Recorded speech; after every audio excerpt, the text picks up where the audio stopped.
नमस्काराः सुधीयः सिद्धान्तकौमुद्याः भ्वादिप्रकरणपाठे भवतां सर्वेषां स्वागतमस्ति। अद्य 61अधिकशततमः पाठः प्रारभ्यते।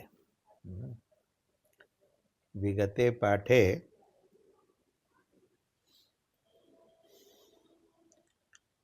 मित्वनिषेधिका त्रिसूत्री सोदाहरणं व्याख्यातः।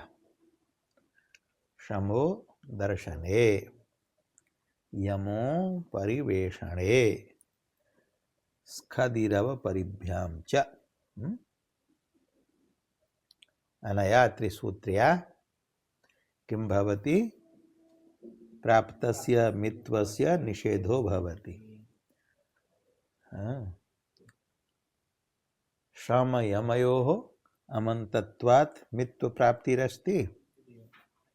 स्खदेस्तु घटादित्वात् मित्वप्राप्तिरस्ति।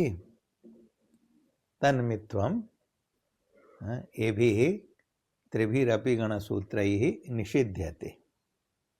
शमधातुः दर्शने मित् न भवति। निशामयति रूपम उदाहरणम्। दर्शन भिन्ने अर्थे श्रवणे भवति मित्। श्रवणे अर्थे निशमयति इति प्रयोगः। निशमय्य बधूः कथा इति उदाहरणं दत्तं। तत्र दर्शनम् अर्थः नास्ति, श्रवणम् अर्थः अस्ति। अतः जातं मित्वं मित्वात् ह्रस्वः। लेवन्तः प्रयोगो वर्तते निशमय्य इति, लटि निशमयति इति स्यात्। तत्र प्रश्नः अपि उत्थापितः, कथं तर्हि निशामय तदुत्पत्तिं विस्तरात् गदतो मम। अत्र तु दर्शनम् अर्थो नास्ति, श्रवणम् एव अर्थः अस्ति। अतः अत्रापि भवितव्यं मित्वेन। दर्शने अर्थे मित् न भवति, अन्येषु अर्थेषु मित् भवति। तर्हि निशामय इत्यत्र श्रवणे अर्थे मित्वं कथं न जातं? मित्वे सति ह्रस्वः स्यात्। कीदृशः प्रयोगः स्यात्? निशमय इति। कथं निशामय इति? तस्य समाधानम् अपि कृतं। किं? शम आलोचने इति चौरादिकस्य इदं रूपं। तस्य तु मित्वनिषेधो भवत्येव, नान्ये मितो हेतौ इत्यनेन। एवं यमो परिवेषणे यमधातोः अमन्तत्वात् प्राप्तं मित्वं निषिध्यते। कस्मिन् अर्थे? अपरिवेषणे अर्थे। आयामयति अर्थात् द्राघयति, दीर्घीकरोति, व्यापारयति वा। तत्र परिवेषणम् अर्थः नास्ति। अतः मित्वं निषिद्धं। मित्वनिषेधात् ह्रस्वादेशो न जातः, तेन आयामयति इति रूपं भवति। परिवेषणे अर्थे तु भवति मित्वं। यथा यमयति ब्राह्मणान्। यमयति अर्थात् भोजयति। अत्र परिवेषणम् अर्थः अस्ति। अतः मित्वे सति ह्रस्वादेशो जातः। एवमेव तृतीयं गणसूत्रम् अस्ति स्खदिरव परिभ्यां च। अनेनापि गणसूत्रेण स्खदेः घटादित्वात् प्राप्तं मित्वं निषिध्यते। अर्थो भवति अव इति उपसर्गात् परि इति उपसर्गात् परः स्खदधातुः मित् न भवति। तेन अवस्खादयति, परिस्खादयति एवं प्रयोगो भवति। अन्यस्मात् उपसर्गात् परस्तु अथवा निरुपसर्गस्तु स्खदधातुः मित् भवति। यथा प्रस्खदयति अथवा स्खदयति, तत्र मित्वात् ह्रस्वो भवति इति ग्रन्थकृन्मतमस्ति। परन्तु एतत् त्रिसूत्री विषये आचार्यस्य स्वामिवर्यस्य मतं सर्वथा विपरीतं वर्तते। तन्मतं व्याख्यातुम् आरब्धम् आसीत् पूर्वस्मिन् पाठे, परन्तु समयाभावात् न जातं व्याख्यानम्, इदानीं तद् व्याख्यायते। स्वामिमतं किमस्ति? तन्मते अस्यां त्रिसूत्र्यां न कं यमि चमाम् इति गणसूत्रात् न इति पदं नानुवर्तनीयम्। अतः अनया त्रिसूत्र्या मित्वम् एव विधीयते। शमोदर्शने इत्यनेनापि मित्वं विधीयते, यमो परिवेशणे इत्यनेनापि मित्वं विधीयते, स्खदिरव परिभ्यां च अनेनापि मित्वं विधीयते। तत्र प्रश्नो भविष्यति, शम यमयोः तु अमन्तत्वात् मित्वं प्राप्तम् एव, सिद्धमेव मित्वम्, अतः किमर्थं यम शमयोः मित्तुविधानम्? मित्वे सिद्धे सति पुनः मित्तुविधानं तु अनावश्यकं, व्यर्थम्। एवमेव स्खद धातोः अपि कटादित्वात् एव प्राप्तं मित्वम्, अतः स्खदिरव परिभ्यां च इत्युनेन मित्तुविधानं किमर्थम्? तत्र उच्यते सिद्धे सति आरंभो नियमार्थः। अर्थात इयं त्रिसूत्री मित्वे सिद्धे सति या आरब्धा सा नियमार्था वर्तते। अनया त्रिसूत्र्या नियम्यते।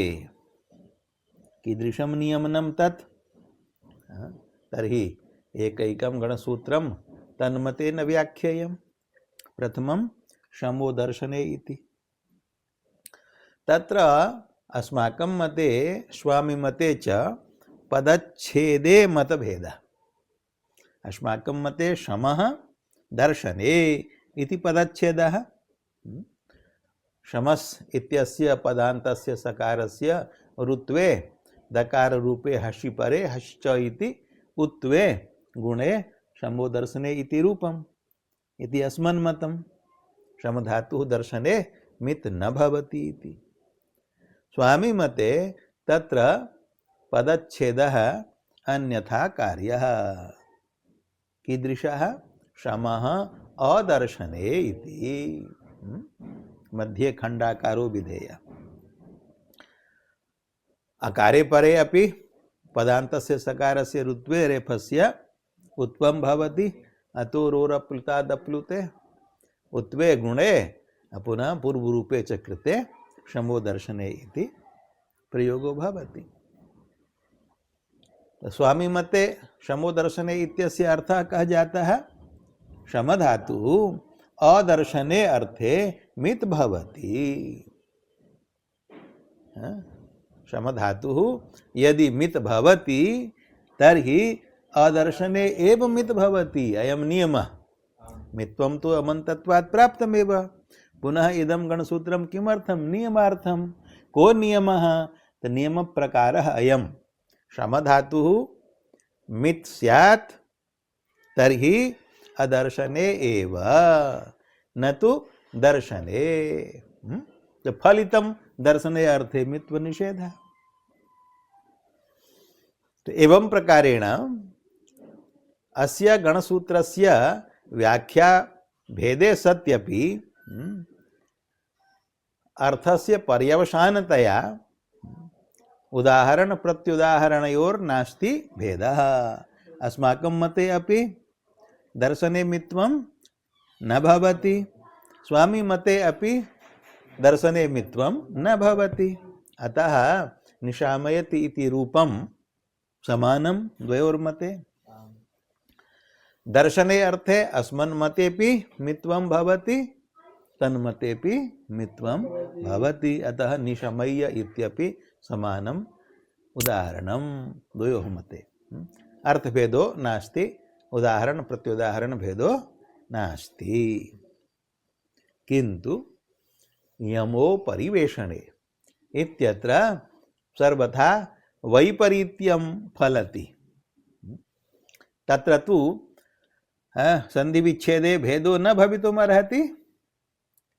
तत्र तु अस्मन्मतेपि तन्मतेपि एक एव संधि विच्छेदः कः यमः अपरिवेषणे इति।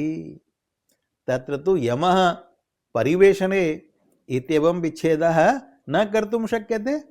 कुतः? पकारे पकारे परे सकारस्य रुत्वे रेफस्य उत्वं न संभवति। अतः तत्र तु एकविधः एव पदच्छेदः द्वयोरपि मते, यमः अपरिवेषणे। अस्मन्मते यमधातुः अपरिवेषणे अर्थे मित् न भवति, किंतु तन्मते यमधातुः अपरिवेषणे अर्थे मिद् भवति। विपरीतः अर्थः जातः। अतः उदाहरण प्रत्युदाहरणे अपि विपरीते भवतः। अस्मन्मते आयामयति इत्यत्र अपरिवेषणे अर्थे मित्वा भावात् ह्रस्वो न जातः, अतएव आयामयति इति प्रयोगः। स्वामिमते किं भविष्यति? आयमयति इति प्रयोगः। अपरिवेषणे अर्थे मित्वं भविष्यति, मित्वात् ह्रस्वादेशो भविष्यति। अतः विपरीतः प्रयोगः जातः। तथैव अस्मन्मते परिवेषणे अर्थे मित्वं भवति, तस्य उदाहरणं यमयति ब्राह्मणान्, किन्तु स्वामिमते तत्र मित्वं न भवति। स्वामिमते तु अपरिवेषणे एव मित्वं भवति, परिवेषणे मित्वं न भवति। मित्वा भावात् तत्र ह्रस्वादेशो न भवति, अतः तस्य मते यामयति ब्राह्मणान् इति प्रयोगो भवति। एवं च विपरीतः अर्थः, विपरीतानि उदाहरण प्रत्युदाहरणानि अस्मन्मते स्वामिमते च। अवगतम्? तथैव स्खदिरव परिभ्यां च इति गणसूत्र व्याख्यानेपि अस्मन्मते स्वामिमते च सर्वथा वैपरीत्यम् अस्ति। अस्मन्मते किम् अस्ति? अवपरिभ्यां परः स्खद धातुः मित् न भवति, परंतु स्वामिमते अवपरिभ्यां परः एव स्खद धातुः मित् भवति। नियमो भविष्यति स्खद धातुः सोपसर्गः मित् भवति चेत् अवपरिभ्यां पर एव, न तु अवपरि भिन्नोपसर्गात् परः, नापि अनुपसर्गः निरुपसर्गो वा स्खद धातुर्मित् भवति। तत्रापि अस्माकं यत् उदाहरणं तत् तस्य प्रत्युदाहरणं भविष्यति, अस्माकं यत् प्रत्युदाहरणं तत् तस्य उदाहरणं भविष्यति। अस्माकं मते अवपरि इति उपसर्गाभ्यां परः स्खद धातुः मित् न भवति, अतः अवस्खादयति परिस्खादयति इति प्रयोगः। तस्य मते नियमानुसारम् अवपरिभ्यां परः एव स्खद धातुः मित् भवति, अतः तस्य उदाहरणम् अवस्खदयति परिस्खदयति। अस्माकं मते प्र इति उपसर्गात् परः स्खद धातुः मित् भवति, अतः प्रस्खदयति इति प्रयोगो भवति। अनुपसर्गः स्खद धातुः अपि मित् भवति, अतः स्खदयति इति प्रयोगो भवति, परन्तु स्वामिमते तत्र मित्वं नास्ति। मित्वा भावात् ह्रस्वादेशो न भविष्यति, अतः तन्मते प्रस्खादयति स्खादयति इति प्रयोगो भवति। एवं च अनयोः द्वयोः सूत्रयोः अर्थेपि वैपरीत्यम्, उदाहरण प्रत्युदाहरणेष्वपि सर्वथा वैपरीत्यम् अस्ति। तर्हि अस्माभिः किं तस्य स्वामिनः आचार्यस्य मतं स्वीकर्तव्यं न वा स्वीकर्तव्यम् इति प्रश्नः संभवति। तस्यापि प्रश्नस्य उत्तरम् आचार्येण एवं प्रकारेण दत्तम्। किम्? यमस्तु अपरिवेशने मित्वम् आह तन्मते पर्यवसितं नियमयन् इत्यादि सम्यगेव। अस्माभिस्तु नियमयन् इति प्रयोगः प्रकारान्तरेण साध्यते। नियमनं नियमः अप्रत्ययान्तः, तस्मात् धात्वर्थे अणिचि अथवा नियम शब्दात् मतुपि मत्वन्तात् अणिचि अथवा मत्वर्थे अचि अच प्रत्ययान्तात् णिचि एवं प्रकारेण नियमयति इति प्रयोगः साध्यते। परन्तु तन्मते सुगमः तस्य प्रयोग साधन प्रकारः निपूर्वकात् यमधातुः मूलादेव धातुपठितात् एव प्रेरणायां णिचि यमो परिवेशने इत्यनेन किं परिवेषण भिन्नस्य अर्थस्य विद्यमानत्वात् मित्वाभावे अपरिवेशने अर्थे यमो परिवेशने अपरिवेशने अर्थे स्वामी मतेन मिद भवति, अपरिवेशनम अर्थः वर्तते। अतः अपरिवेशने अर्थे मित्व विधानात् यथा आयमयति तथैव नियमयति इति प्रयोगः उपपद्यते। तदर्थम अबन्तात् अथवा मतुबन्तात् अथवा अजन्तात् धात्वर्थे निज विधानस्य आवश्यकता तन्मते नास्ति। सम्यगेव उपसृष्टस्य स्खदेश्चेत् अवादिपूर्वस्य इति नियमात् प्रस्खादयति इत्याह। नियमार्थं वर्तते स्खदिरव परिभ्यां च इति नियमाकारः कः इत्युच्यते। उपसृष्टस्य अर्थात् सोपसर्गस्य स्खदेः स्खद धातोः चेत् मित्वं तर्हि अवादिपूर्वस्य अवपूर्वस्य परिस्पूर्वस्यैव नान्योपसर्गपूर्वस्य अथवा न निरुपसर्गस्य इत्येवं प्रकारेण नियम विधानात् प्रस्खादयति अवस्खादयति इति नियमात् प्रस्खादयति इत्याह। प्रस्खादयति अत्र अव परि उपसर्ग भिन्नः प्र उपसर्गः वर्तते, अतः मित्वाभावात् ह्रस्वादेशो न जातः। प्रस्खादयति एवं एव स्खादयति इत्यपि रूपं भवति। तस्मात् सूत्रद्वये उदाहरण प्रत्युदाहरणयोर व्यत्यासः फलितः। सूत्रद्वये अर्थात् यमो परिवेशने इति सूत्रे स्खदिरव परिभ्यां च इति सूत्रे च अस्माकं मते स्वामी मते च उदाहरणे भिन्ने प्रत्युदाहरणे अपि भिन्ने विपरीते भवतः। तत्र किं करणीयं स्वामी मतम् आदरणीयं न वादरणीयम् इति विचारे उपस्थिते उक्तम् इदं च मतं वृत्तिन्यासादि विरोधात् उपेक्ष्यम्। स्वामी मतं यदस्ति तत्र वृत्तिकारस्य काशिकाकारस्य तद् व्याख्यातुः न्यासकारस्य च विरोधो वर्तते। अतः अन्येषाम् आचार्याणां विरोधात् स्वामी मतम् उपेक्षणीयं वर्तते, अनादरणीयं वर्तते। कीदृशः विरोधः अस्ति? तत्र काशिकायां न पादम्यांयमां यस परिमुह रुचि नृति वदवसः इति परस्मैपद निषेधके सूत्रे आंग पूर्वस्य यम धातोः उदाहरणं दत्तम् आयामयते। आंग पूर्वकः यम धातुः, तस्मात् परस्मैपद निषेधे आत्मने पदे किं रूपम् आयामयते इति उदाहरणं दत्तं। तत्र प्रश्नः भवति, यम धातुः मित् अस्ति, अमन्तः अस्ति, अमन्तत्वात् मित् संज्ञा तस्य वर्तते। मित्वात् ह्रस्वादेशेन आयमयते इति प्रयोगः स्यात्।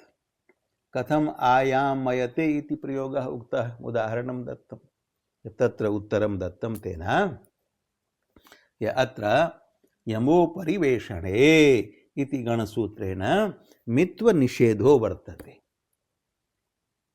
किमुक्तं? यमो परिवेशणे इति गणसूत्रेण आयामयते इत्यत्र मित्व निषेधः अस्ति, यतो हि अत्र परिवेशनम् अर्थो नास्ति।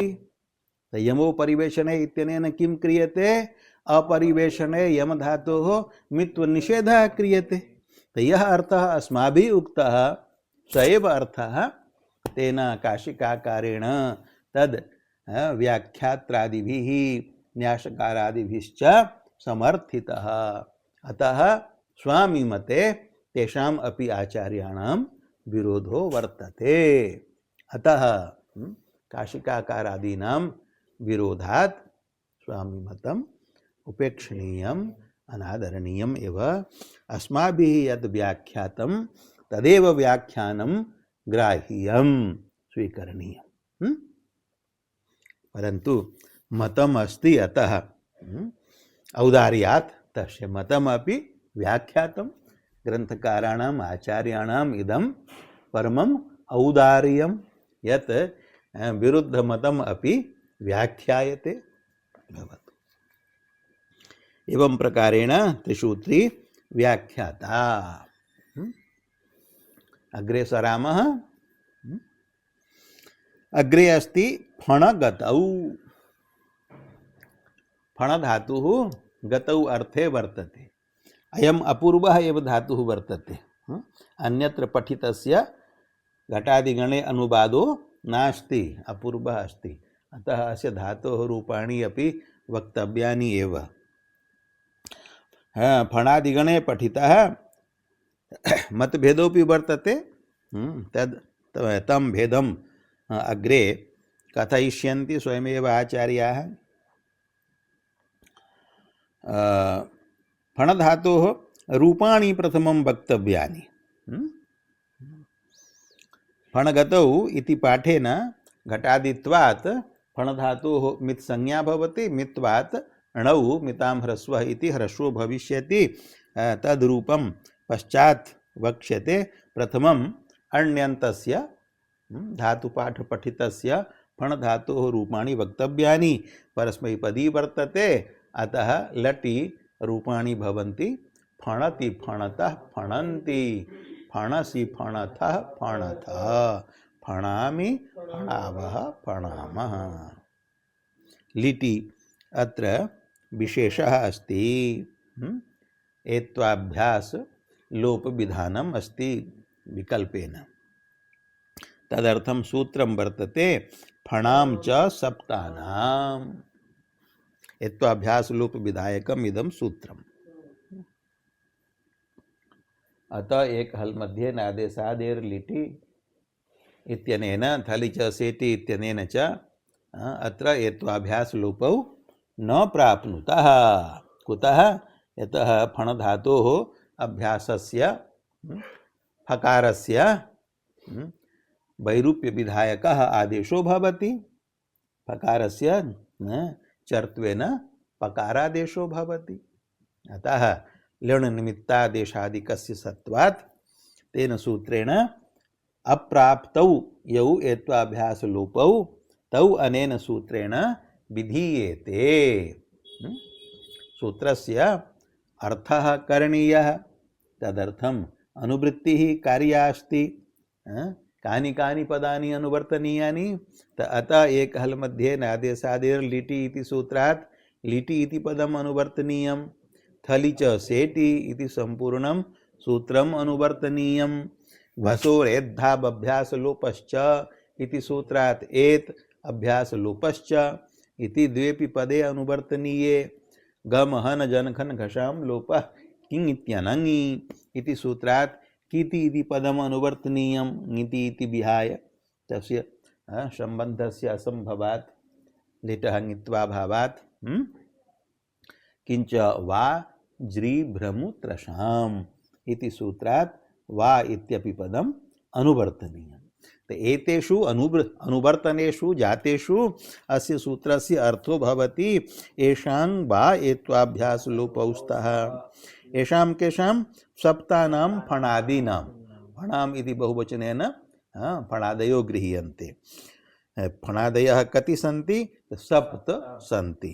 अतः येषां सप्तानां फणादीनाम् एत्वाभ्यास लोपौ वा स्तः। विकल्पेन अकारस्य एत्वम् अभ्यासस्य लोपश्च भवतः। कुत्र किति लिटि परे परे थलि च सेटि सेटि थलि परे अपि। अतः उत्तम पुरुषैकवचनं प्रथम पुरुषैकवचनं च विहाय द्वौ प्रत्ययौ विहाय अन्येषु सर्वेषु थलि कित्वा भावेपि थलि च सेटि इत्यस्य अनुवर्तनात् अन्येषां प्रत्ययानां कित्वात् अन्येषु सर्वेषु प्रत्ययेषु सप्तसु अनेन सूत्रेण एत्वाभ्यासलोपौ विकल्पेन भवतः। तेन एत्वाभ्यासलोपपक्षे एकं रूपम् एत्वाभ्यासलोपाभावे च द्वितीयं रूपम्। प्रथमम् एत्वाभ्यासलोपपक्षे रूपाणि वक्तव्यानि। पफाण फेणतुः फेणुः, फेणिथा फेणथुः फेण, पफाण पफण फेणिव फेणिम। एत्वाभ्यासलोपाभावे पफाण पफणतुः पफणुः, पफणिथा पफणथुः पफण, पफाण पफण पफणिव पफणिम। अन्येषु लकारेषु तु यादृशानि रूपाणि पूर्वम् उक्तानि तादृशानि एव लुटि फणिता लिटि फणिष्यति, लोटि फणतु, लङि अफणत्, विधिलिङि फणेत्, आशीर्लिङि फण्यात्, लुङि अफणित अफाणित। रूपद्वयं विकल्पेन वृद्ध्या, विकल्पेन वृद्धिर्भवति अतो हलादेर् लघो लृङि अफणिष्यात्। एवं च फणधातोः रूपाणि अण्यन्तस्य पूर्णानि उक्तानि। ण्यन्तरूप विषये मित्वात् यः विशेषः सः किंच एका पंक्तिरस्ति नेति निवृत्तम् असंभवात् निषेधात् पूर्वमसौ न पठितः फणादि कार्यानुरोधात् इयं पंक्तिः व्याख्यातुम् अवशिष्यते। अस्याः पंक्तेः व्याख्यानम् अपि अग्रिमे पाठे भविष्यति। इदानीं विरामो भवतु। ओम शांति शांति शांति।